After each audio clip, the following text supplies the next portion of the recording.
자, 그 다음으로는 충격식 보링이 있습니다. 앞에서 회전식 보링과 다르게 이거는 그 로드를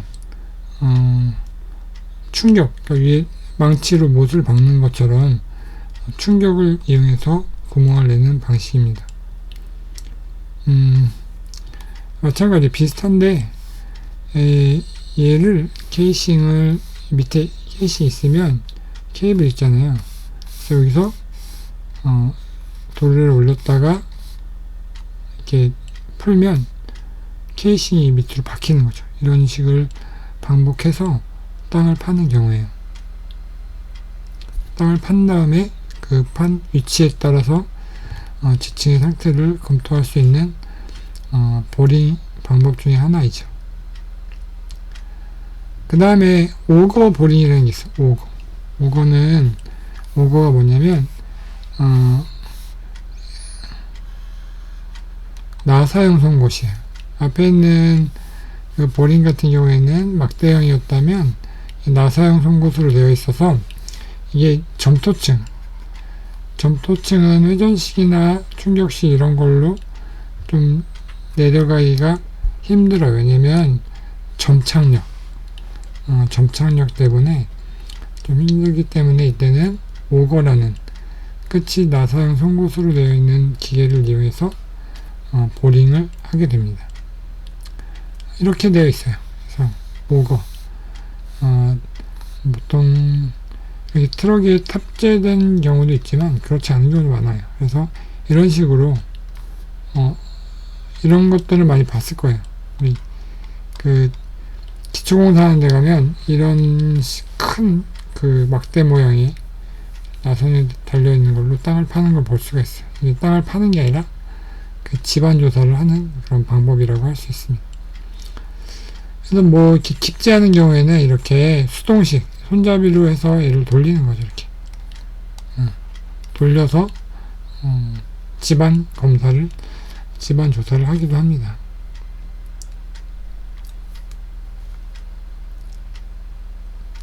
그 다음에 사운딩에 대해서 알아볼게요. 사운딩은 우리가 집안의 성질, 보통 집안의 성질이라고 하게 되면 여기서는 사운딩에서는 진해력을 직접 판단할 수 있는 하나의 방법이에요. 앞에서 보링은 땅을 판 다음에 그 땅의 성분들, 지층의 성분들을 이용해서 집안 조사를 했다면 사운딩은 직접 집안의 성질을 측정하는 방법 중에 하나입니다. 자, 먼저 표준 관입 시험이 있습니다. 표준 관입 시험. 이 보링을 해서 구멍을 뚫어요. 구멍을 뚫은 다음에 이 기준에 나와 있거든요. 63.5km 해머를 760mm 높이에 놓았다가 떨어뜨리면서 시료 채취기가 땅에 들어가는 깊이를 파악하는 거죠. 그래서 원래 위치한 실험하기 전에 위치에서 300mm가 내려갈 때까지 이렇게 타격을 하는 거예요. 타격 횟수를 측정하죠. 그러면 n값이 클수록 단단한 지반이 된다는 걸 알 수가 있습니다. 그래서 기준에 보게 되면 n값에 따라서 진해력을 결정하는 표도 있습니다. 그래서 이렇게 타격 획수를 이용해서 집안의 진해력을 판별하는 그런 방법을 우리가 사운딩 중에서도 표준 관입 시험이라고 합니다. 그 다음에 두 번째로는 베인 테스트라는 게 있어요. 베인 테스트는 우리 점토층에 집안이 점토층일 때 많이 사용하게 되는데, 점토층은 중요한 게 점착력이에요. 점토층은 찰흙이라고 생각하면 되거든요. 점착력 때문에 그 진해력이 달라질 수가 있거든요. 그래서 점착력이 좋으면 좋을수록 이게 조금 더 진해력이 단단하다고 볼 수가 있어요. 그래서 이거는 베인 테스터라는 게 있어요. 이렇게 보면은 이 평면이고 단면이고 이게 인면이에요. 그래서 이 정도의 베인을 땅에 넣고 얘를 그냥 돌리는 거예요. 얘가 잘 돌아가면 점착력이 낮은 거고요. 잘 안 돌아가면 점착력이 좋은 거라고 할 수가 있겠죠. 이런 식으로 점토층의 점착력을 판별하는 데는 베인 테스트를 쓰게 됩니다.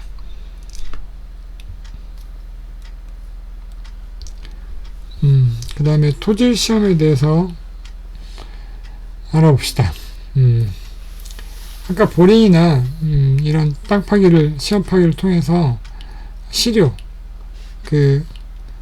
시료를 실험해서 흙의 성질, 흙의 염분이 얼마만큼 포함되어 있는지, 그 다음에 흙에 포함된 성분이 어떤지, 또 모래인지 그냥 모래인지 어떤 그런 것들을 파악하는 방법이에요. 그래서 첫 번째 물리적 실험이 있어요. 물리적.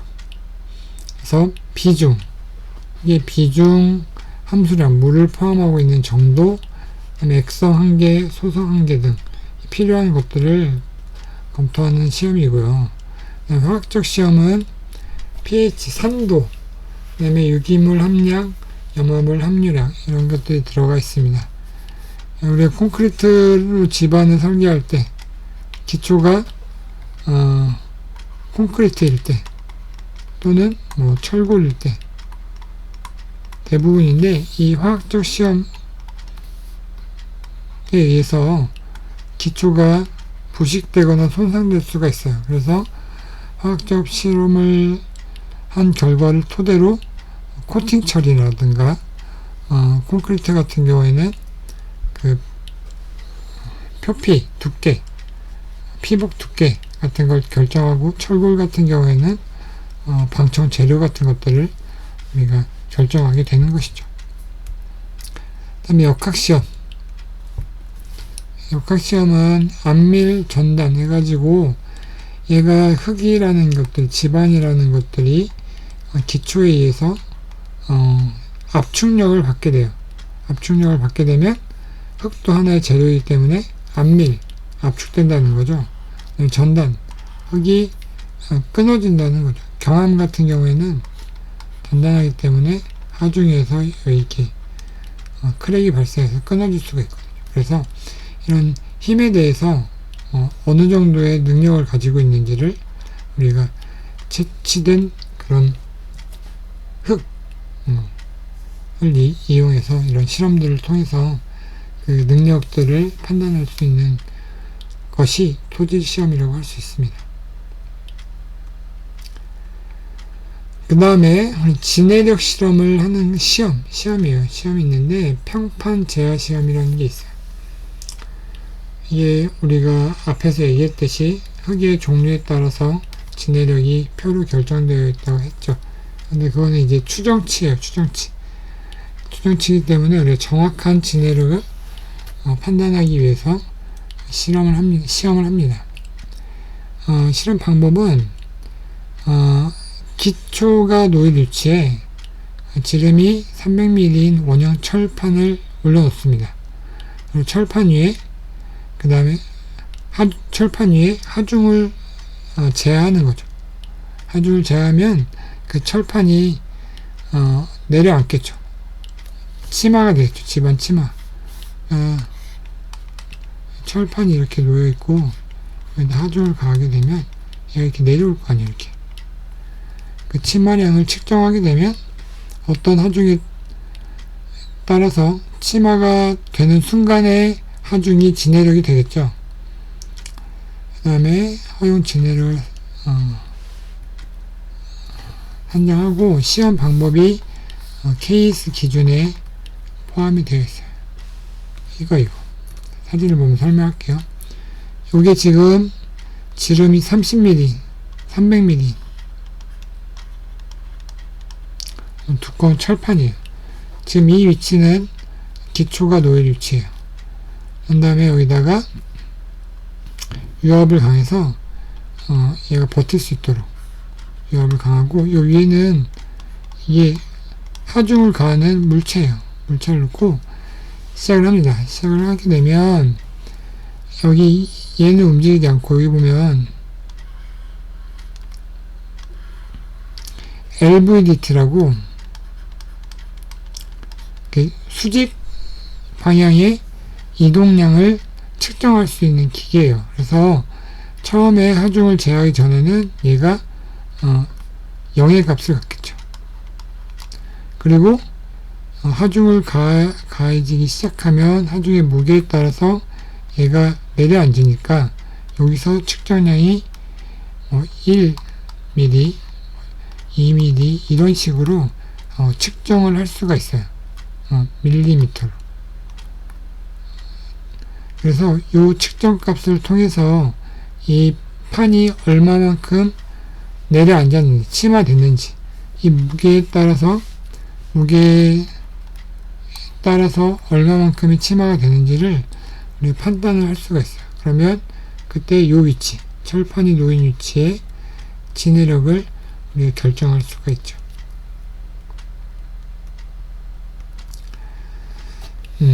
그 다음에 말뚝 시험이 있어요. 말뚝 시험. 이거는 말뚝 기초 같은 경우 말뚝의 지지력을 결정하는데 필요한 시험입니다. 두 가지 방법이 있는데, 첫 번째는 말뚝 제하 시험이 있어요. 앞에서 얘기했던 평판 제하 실험과 동일 개념인데, 실제 이때는 앞에는 300mm 지름의 원형 철판을 놓았지만, 이때는 직접 말뚝을 넣어요. 말뚝을 놓고 말뚝 위에다가 하중을 제어하는 거죠.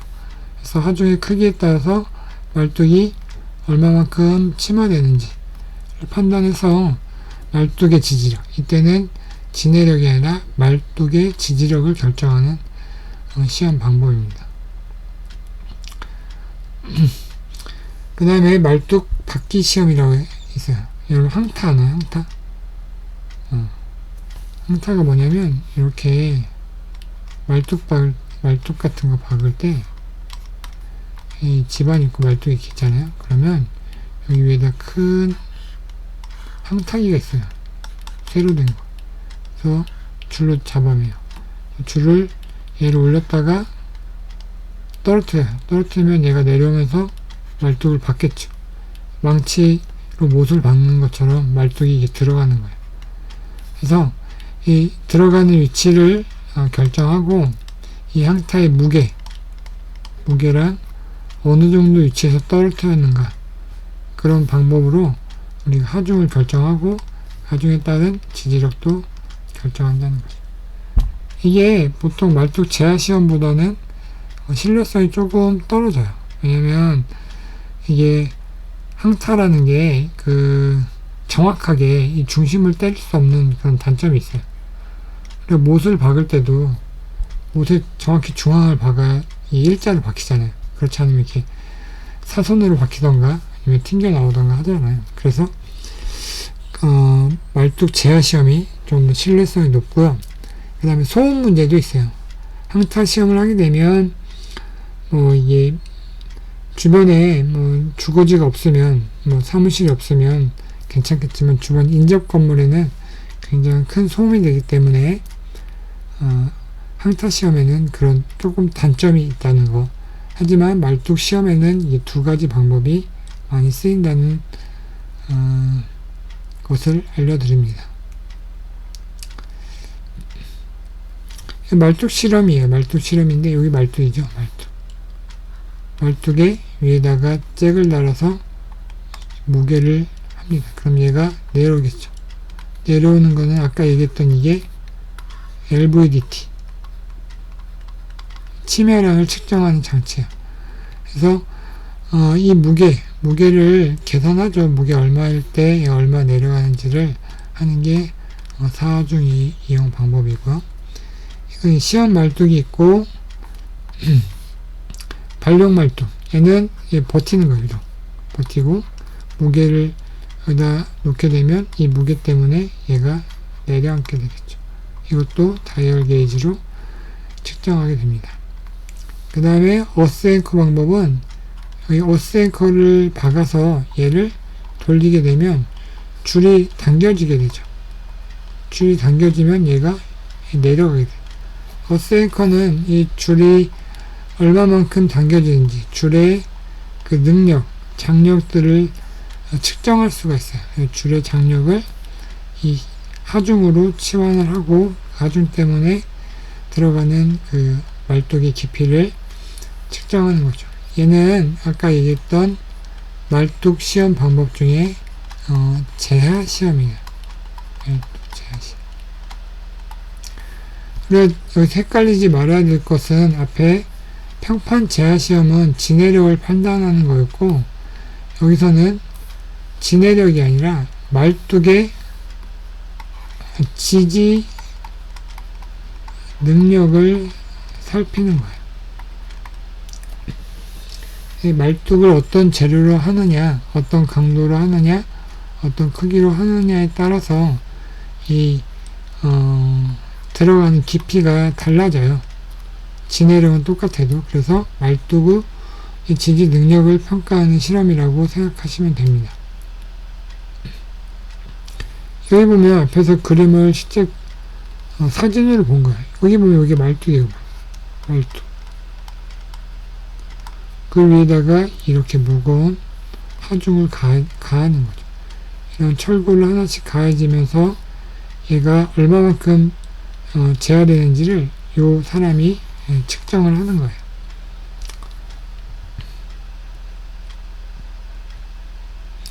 그 다음에 집안조사의 물리탐사법에 대해서 한번 알아봅시다.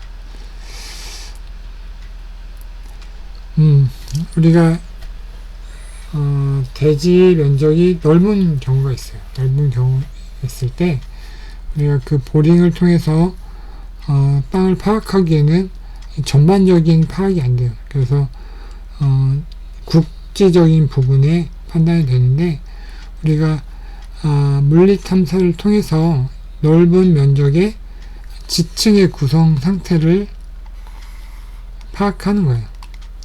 그래서 지지력은 판단하기가 좀 힘들지만 이 지층의 성질을 파악할 수가 있어서 이 지층의 성질을 파악하면 이를 토대로 우리가 지지력 테스트를 할 수가 있어요. 앞에서 했던 그 평판 제하 실험이나 이런 것들로 정확한 지지력을 판단할 수가 있고요.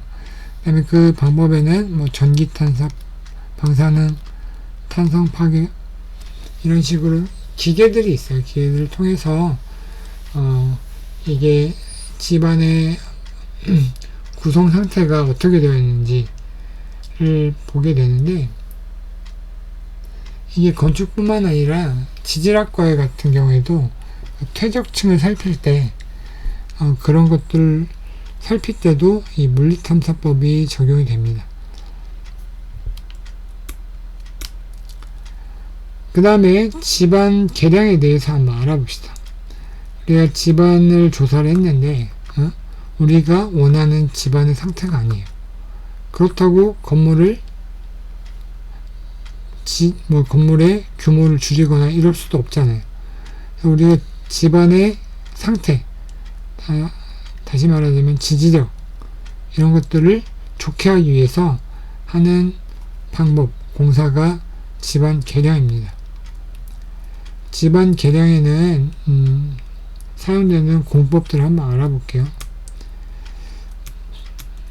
이렇게 다짐 공법, 그 다음에 강제 안밀 탈수 공법, 제하 공법, 기타 공법들이 있어요. 이런 공법들을 통해서 집안의 지지력을 높여주는 그런 공사예요. 하나씩 봅시다. 다짐 공법은 일반적으로 사질, 그러니까 모래층 집안에 적용이 돼요. 모래층은 물이 잘 빠진다는 장점이 있지만 높은 건물을 지을 때는 그만큼 지지력이 상대적으로 약한 편이에요. 그래서 좀 용어가 어렵지만 바이브로 플로테이션 공법과 바이브로 컴포저 공법이 있어요. 뭐 큰 차이는 없고요. 그 집안에 구멍을 내요. 구멍을 내요. 이렇게 집안이 있으면 이렇게 구멍을 내죠. 구멍을 내고 여기다가 모래를 넣어요.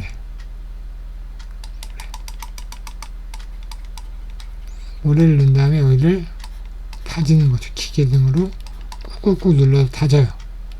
다지게 되면 여기가 상대적으로 집안 지지력이 약했는데 이 구멍에 다져진 모래 때문에 얘가 진해력이 상대적으로 높아지게 됩니다.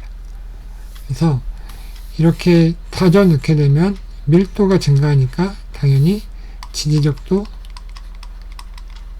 증가하게 되겠죠. 그래서 한 1.2m에서 1.5m 간격으로 한 8m 정도의 깊이를 파서 이렇게 모래를 다져 넣게 되면 방법이 우리가 다짐 공법을 이용해서 집안을 개량하는 방법입니다. 바이브로 컴포저 공법은 같아요. 동일 원리인데 한 20m까지 모래를 다져 넣을 수 있는 그런 공법이죠.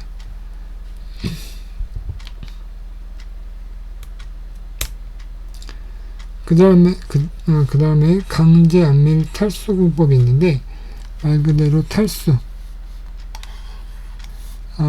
흙에 있는 집안의 함수량을 떨어뜨린 거예요. 집안의 함수량이 떨어지면 그만큼 물이 있던 자리에 흙이 채워지면서 지지력이, 진해력이 올라가게 되겠죠. 그래서 이걸 강제 안밀 탈수 공법.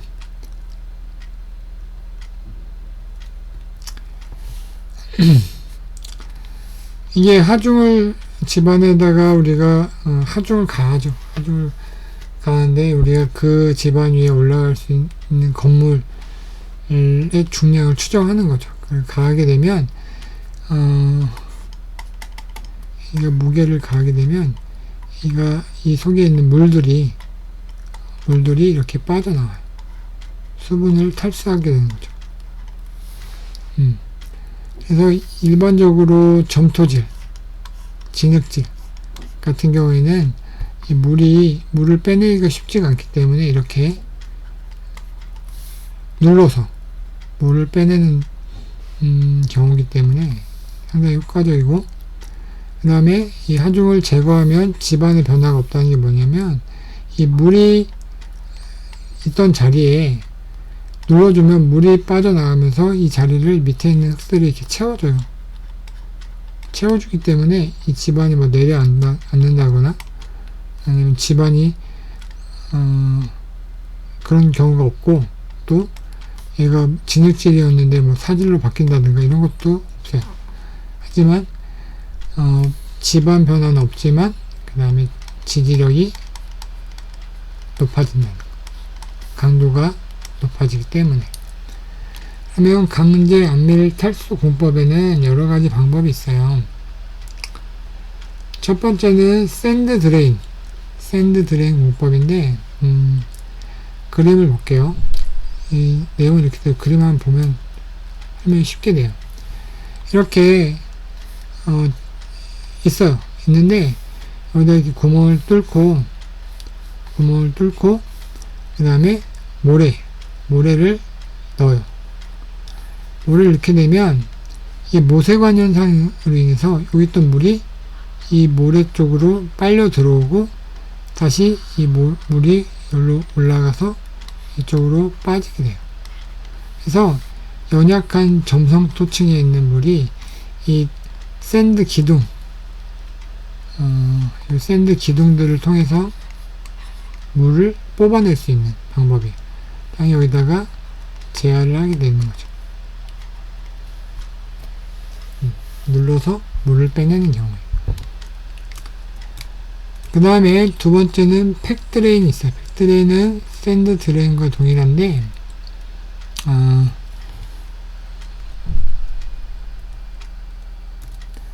여기 모래를 이렇게 구멍을 파고 모래를 넣게 되면 이 모래가 퍼질 수도 있기 때문에 여기다 이렇게 모래망을 이렇게 설치를 해요. 똑같아요. 모래망을 설치를 해서 샌드 드레인보다 이게 모래가 유실되는 거를 방지할 수 있는 그런 방법이에요. 근데 원리는 똑같아요. 물을 뽑아내는 것은 이걸 이용해서 하는 게 똑같은데 모래 기둥에 망을 설치한다는 그 차이가 있어서 팩 드레인이라고 하고요. 그 다음에 페이퍼 드레인과 케미코 파일 드레인이 있는데, 페이퍼는 여기다 모래 대신에 종이를 넣어요. 종이 뭉치, 당연히 마른 종이겠죠. 마른 폐지를 이렇게 넣게 되면 이 물이 이쪽 종이 쪽으로 흡수가 돼요.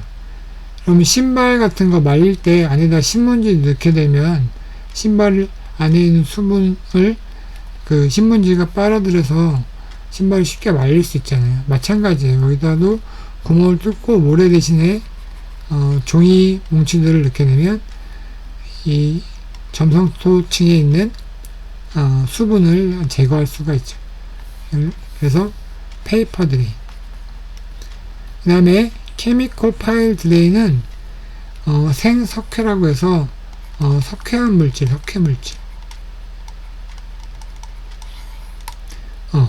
건조한 석회 물질에 물을 타게 되면 얘가 경화가 돼요. 경화가 되면서 그 다음에 팽창을 하게 되죠. 여기다 모래 대신에 생석회를 넣는 거죠. 여러분 시멘트 알죠? 시멘트 똑같지 않지만 시멘트도 가루 상태인데 여기다가 물을 섞게 되면 고체가 되잖아요. 고체. 마찬가지예요. 석회 물질만 넣게 되면 얘가 여기 있는 물이 모세관 현상을 통해서 이 석회 물질로 들어와요. 석회 물질과 섞이면서 경화, 고체화가 되고 경화되면서 부피가 팽창해서 다시 한번 얘를 이렇게 눌러주는 역할을 하게 돼요. 눌러주면 다시 또 물이 다시 빨려 들어오겠죠. 이렇게 집안 개량을 위해서 집안에 함유된 물을 이렇게 탈수하기 위해서 강제 안밀 탈수 공법을 이용하고, 그 탈수 공법에는 똑같지만 그 구멍을 파고 넣는 재료에 따라서 4가지 공법이 있다는 걸 배웠습니다. 자, 여기까지 하겠습니다.